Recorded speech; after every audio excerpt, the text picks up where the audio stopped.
Sir तुम्हाला प्रश्न विचारायचा आहे. कोणीही ज्यांना बोलायचं की या सगळ्या मुलांना एकत्र लहानाचं मोठं होतं तुम्ही बघितलं आणि आता एवढे मोठे 70 mm स्क्रीनवर काय भावना आहेत? कोण बोलेल? प्लीज बोला. अरे दे दे दे. अरे नमस्कार. मी दिलीप गाडगे, सौरभ गाडगेंचे पप्पा आणि बाबा आणि वडील आणि मित्र. कारण त्याची इच्छा तो 12th 11th मध्येच होते की मला सिरियलमध्ये काम करायचं आहे. पण मी त्याला म्हणलं तू थांब जरा, आत्ताच नको, तू एकदा तू सिरियलमध्ये गेला की तुझे एज्युकेशन राहील, म्हणून तुला म्हणलं तू ग्रॅज्युएट हो पहिला. ग्रॅज्युएशन BCom केलं. BCom पण त्याचं कोरोनामध्येच ऑनलाईन परीक्षा झाली. मी त्याला काम पण पाहिलं होतं, पण कोरोनामध्ये ज्यांची कामं होती त्यांची सुटली. तर ह्याला म्हणजे नाहीच, म्हणजे भेटलंच नाही सर्वांचं वाचले. आणि ते शेवटी त्याला जे हवं होतं तेच त्या कालावधीमध्ये 2-3 वर्षामध्ये सर्व म्हणजे महाराष्ट्रालाच नाहीत अख्ख्या जगाला त्याच्या कॉमेडीमधून हसवत सुटला तो. सर्वांना म्हणजे प्रत्येक सिरियलमध्ये ह्याच्यामध्ये मागच्या सिरियल लागायच्या, लोक बघून कंटाळली. मग ह्यांच्या छोट्या हे जे ऑरेंज ज्यूसमध्ये एक एक जे टाकत होते आणि त्या कालामध्ये एक एक मित्र जुळत गेला. म्हणजे प्रत्येक मित्र समजा करण आहे, नील आहे, सिद्धांत आहे, म्हणजे प्रत्येकाला बघत अरे हे आपल्या बाजूलाच राहतात, ठाण्याला राहतात, कळव्याला राहतात, भांडुपला राहतात. मग त्यांनी ती एकत्र आणून सर्वांनी आपली एक ऑरेंज ज्यूस गँग बनवली. आणि ऑरेंज ज्यूसची त्याची एक थीम आमच्या मुलाची होती, ऑरेंज ज्यूस. आणि त्या ऑरेंज ज्यूसच्या नावावर आपलं नाव त्यांनी ऑरेंज ज्यूस गँग ठेवलं. आणि आजच ती ऑरेंज ज्यूस गँग आपल्याला छोट्याशा रीलमधून ॲडव्हर्टाईजमधून आज मोठ्या पडद्यावर आलेले आहे. याचा मला माझ्या मुलावरती आणि माझ्या सर्व त्याच्या मित्रांवरती अभिमान आहे. ओम. थँक्यू. प्रेक्षक हो, आज मी हॅलो, मी आज इकडे उभा आहे. तर मला ह्या गोष्टीची फार कुतूहलता असायची नेहमी. आणि खरं सांगतो, लोकांना करोनामध्ये खूप त्रास झाला, पण करोनामध्ये ना आम्ही जी मजा केली आहे करण आणि नील, आणि त्याचं हे फळ त्याला आता मिळतंय. त्या फावल्या वेळामध्ये बाहेर जायचं नाही, काही नाही करायचं, इंटरनेट वगैरे हे सगळे प्रकार. आणि ते बघून नंतर एक मित्र जोडत गेले. आणि ही जी ऑरेंज ज्यूस गँग कळलं का, ते एकदम खतरनाक. आणि जे मला करायचं होतं ना माझ्या वयामध्ये, यांच्या वयामध्ये असताना, ते आता हे करतायत. बघून मला खूप बरं वाटतं. सगळ्यात शेवटचं ह्या सिनेमाचे जे काय पूर्ण टीम आहे आपली, त्यांना माझ्याकडून फार फार शुभेच्छा. असंच प्रेम राहू दे. ही मुलं तुमच्याकडेच ठेवून घ्या, म्हणजे काय आम्हाला डोक्याला त्रास नको. आम्ही येऊन पडद्यावरती बघू. धन्यवाद. शेवटचं वाक्य खरं होतं मनापासून. ऍक्च्युली आता आमच्या घरी उलट नेपोटिझम चालू आहे. माझ्यामुळे पप्पा एका नाटकात काम करतात मराठी. जर बघितलं असेल तर बनवावर मी नक्की जाऊन बघायचं.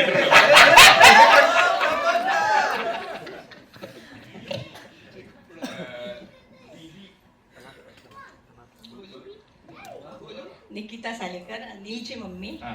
ही सगळी मुलं सतत आमच्या घरी शूटसाठी असतात, त्यामुळे सगळ्यांना अगदी मी जवळून ओळखते.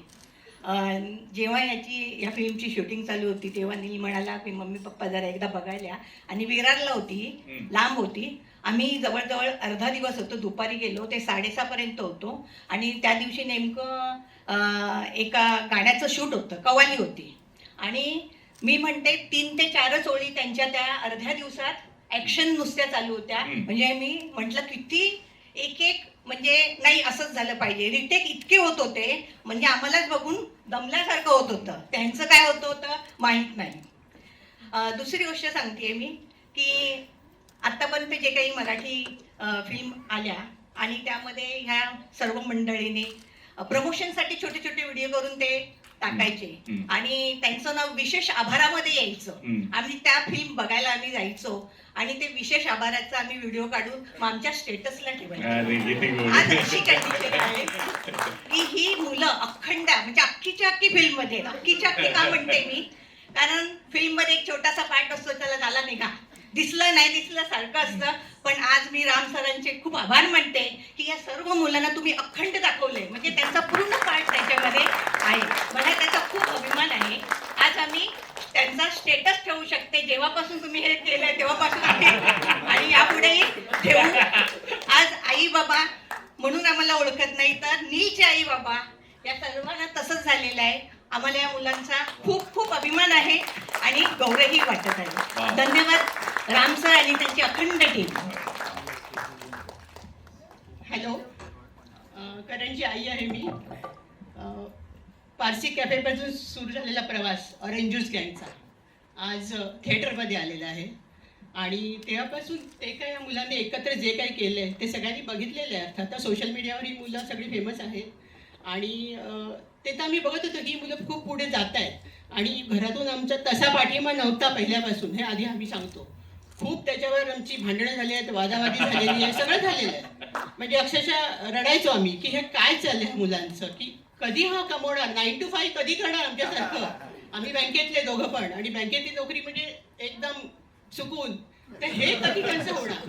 पण जेव्हा जेव्हा नंतर जे तुमच्या करोनामध्ये जे काही त्यांनी केलं आणि त्याच्यानंतर एकदम बूम झालं, त्यानंतर एकदम बूम झालं आणि ते बघून आज म्हणजे खरोखर अभिमान सगळ्याच मुलांचा आहे, म्हणजे सगळ्याच मुलांचा आहे की ही सगळ्या मुलांना आम्ही येता जाता ओळखतो, नेहमी घरी येणं जाणं बसणं खाणं पिणं सगळंच. पण ह्या स्टेजला ही मुलं पोचली आहेत आणि सगळ्याच आईबापांना त्यांचा अभिमान आहे. मी तुमचं सगळ्यांचं अभिनंदन करेन की तुम्ही या मुलांना पुढे नेलं. त्यामुळे थँक्यू आणि असंच त्यांच्यावर प्रेम करा नेहमी तुम्ही, त्यांना अजून काही संधी द्या म्हणजे अजून बूम होऊन जाईल. थँक्यू. थँक्यू.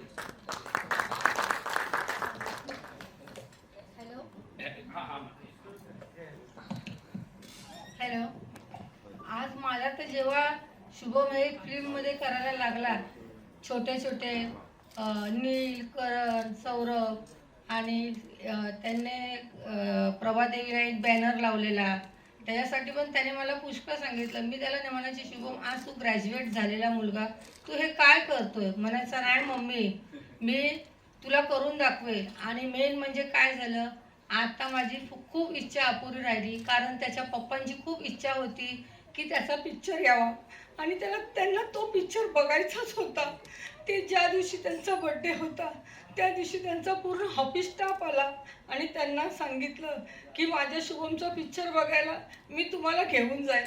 आणि त्याच दिवशी ते आजारी पडले आणि 16 फेब्रुवारीला ते ऑफ झाले. फक्त तीच इच्छा माझ्या अपुरी राहिली आणि शुभमला पण त्यांच्या जागी पोस्टाची नोकरी भेटते. पण आम्ही त्याला फोर्स करणार नाही, कारण त्याने एवढं ग्रॅज्युएशन सगळं शिकलं ते त्याच्यामध्ये गावलं. फक्त त्याच्या पप्पांचा आशीर्वाद त्याच्या मागे राहावं हीच माझी विनंती आहे, दुसरं काय नाही.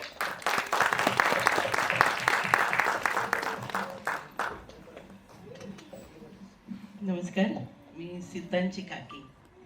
मी खरं सांगेन, कोविडमध्ये खूप लोकांचे जॉब सुटले आणि या कोविडमध्ये या मराठी मनोरंजन सृष्टीला हे 7 तारे मिळाले, 5 तारे मिळाले मी असं म्हणेन. कारण आम्ही खरंच वैताग यायचो यांच्या या पराक्रमांना. जेव्हा तेव्हा बघावं घे रे कॅमेरा कर माझं शूटिंग, कोणालाही सोबत को ऍक्टर बनवायचे लोक. म्हणून तेच म्हटलं की सिद्धांत आजीला पण घेतलेलं घेऊन घ्या. हो. आणि आम्हाला असं वाटायचं की आता एक बस, म्हणजे मी त्याला बऱ्याचदा बोललेली पण आहे की काय फक्त तुम्ही रीलच पुढे काय करताय की नाही करताय. पण हा आम्हाला शॉक दिलाय त्यांनी खरं सांगायचं तर. हे खरंच आमचं पूर्ण फॅमिलीचं स्वप्न होतं, कारण त्याचे वडील आणि काका ऍक्टरच होते. त्यांचं स्वप्न राहिलं होतं रंगभूमीवरती यायचं आणि ते सिद्धांतने आमच्या सगळ्यांच्या वतीने पूर्ण केलंय. आणि खरं सांगेन आम्ही त्याला लांब ठेवलं होतं, घटना वाईट घडली त्यामुळे लांब ठेवलं होतं त्याला, जायचं नाही तू नाटकात. आणि तो आलाय आणि त्याने खरंच करून दाखवलं. ज्याला आम्ही विरोध करत होतो ती गोष्ट त्याने पूर्ण करून दाखवली. आणि म्हणून आज आम्ही खरं मी असं म्हणत होते आम्ही खाली थांबतो, कारण आमची पूर्ण फॅमिली आली आहे. आणि जे काही त्याने केलंय खरंच आम्हाला वाटलं नव्हतं की काय करते जी मुलं 5 मुलं मिळत आहेत आपलं कुठेतरी जातात, रस्त्यावर शूट करतायत. आणि काही जण म्हणाले होते की हे रील स्टार आहेत, कधी रिअल स्टार होऊ शकणार नाहीत. राम सर, मी खरंच तुमचे मनापासून आभार मानेन की ह्या टॅलेंटला सुद्धा तुम्ही मोठा पडदा दाखवलात, जे गरजेचं होतं. कारण हे खरं स्वतः लिहितात, स्वतः त्याचं कॉन्सेप्ट बनवतात, स्वतःच एडिट करतात. म्हणजे जे मोठ्या पडद्यावरती बरीचशी काहीशे माणसं करतात काम, ते काम हे फार तर एक किंवा दोघं जण करतात. तर यांचं टॅलेंट तुम्ही आता जगासमोर आणताय, त्यासाठी संपूर्ण ऑरेंज ज्यूस गँगच्या वतीने मी तुमचे आभार मानते. धन्यवाद. मराठी मनोरंजन सृष्टीमधील मालिका, चित्रपट, नाटक तसेच कलाकारांबद्दलच्या नवीन अपडेट्स जाणून घेण्यासाठी नक्की सबस्क्राईब करा इट्स मज्जा मराठी या आपल्या नवीन यूट्यूब चॅनलला.